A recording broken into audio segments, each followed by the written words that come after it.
Friends, આજે આપણે મળ્યા છીએ કાળુભાઈ પુરોહિત એગ્રો સેન્ટર પાંથાવાડા અને ગુંદરી.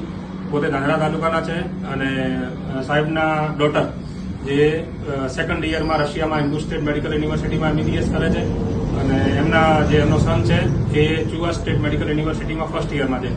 તો આજે આપણે કાળુભાઈ પુરોહિતને વાત કરશું કે તમારો સન અને તમારી ડોટર બંને MBBS રશિયામાં છે, તો તમારો એક્સપિરિયન્સ કેવો રહ્યો મેકિંગ ડોક્ટર ઓર્ગેનાઇઝેશન સાથે? હવે સાહેબ એવું છે કે અમારો તો કોઈ પરિચય નતો અને પહેલી જ અમારી ગુલામભાઈથી કોન્ટેક્ટ થયો એટલે ગુલામભાઈને મેં વાત કરી, કીધું મારે છોકરી MBBS કરવાનું કે છે, પણ ગુલામભાઈ થોડી નીટમાં ટકા હોવાના કારણે આપણે અહીંયા એડમિશન સેટ થતું નથી. એટલે ગુલામભાઈએ કીધું કે કોઈ વાંધો નહીં કાળુભાઈ, તમારી છોકરી મારી છોકરી જ છે અને તમે બિંદાસથી આપણે અમદાવાદ ઓફિસે તમે આવી શકો છો ને હું મારો કોન્ટેક્ટ નંબર આપું ને મારું એડ્રેસ આપું. એટલે ગુલામભાઈને મારે મુલાકાત થઈ આગળ, એટલે એમને મને કોન્ટેક્ટ અમદાવાદ ગયો. અમદાવાદ જઈને મેં બધું એમને ત્યાં પોતાનું ક્લાસિંગ છે, છોકરોને શીખડાવવાને છે, છોકરી હોય કે છોકરા રહેવાની હોસ્ટેલની પણ વ્યવસ્થા બધી સારી જ છે.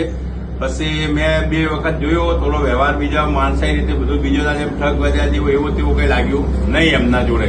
છોકરો મૂક્યો, એમનો સ્ટાફ બહુ મોટો છે, બધાના જવાબ સરળ મળ્યા એટલે પછી મને અનુકૂળ લાગ્યો. એટલે મેં કીધું કે ગુલામભાઈ મારે પહેલા છોકરી મૂકવી છે.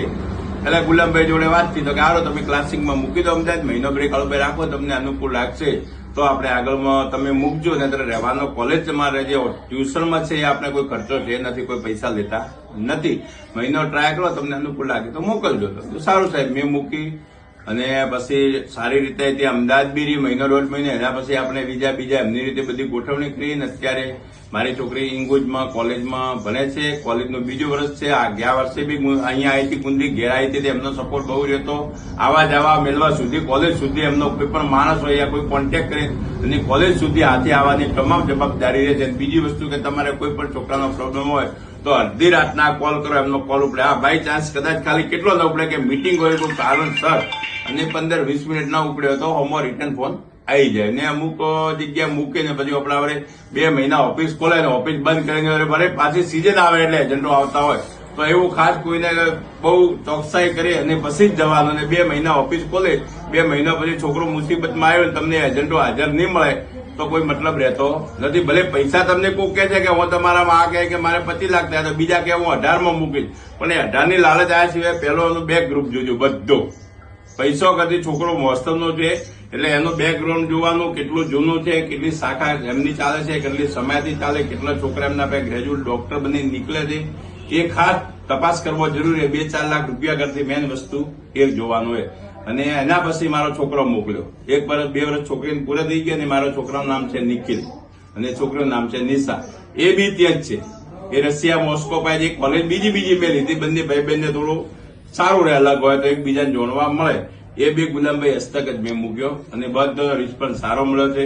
પરેશભાઈ છે ત્યાં, ગુલામભાઈ છે, પછી આપણે એલા બીજા શું હે ગુલામભાઈ મેન ડોક્ટર ઉમંગ પટેલ છે, હા ડોક્ટર ઉમંગ પટેલ છે, સાનિયા મેડમ છે, ઉમંગભાઈ જોડે મારે વાત થાય છે. પછી ત્યાં બી છે આપણે, એટલે સ્ટાફ બધો સારો જ છે.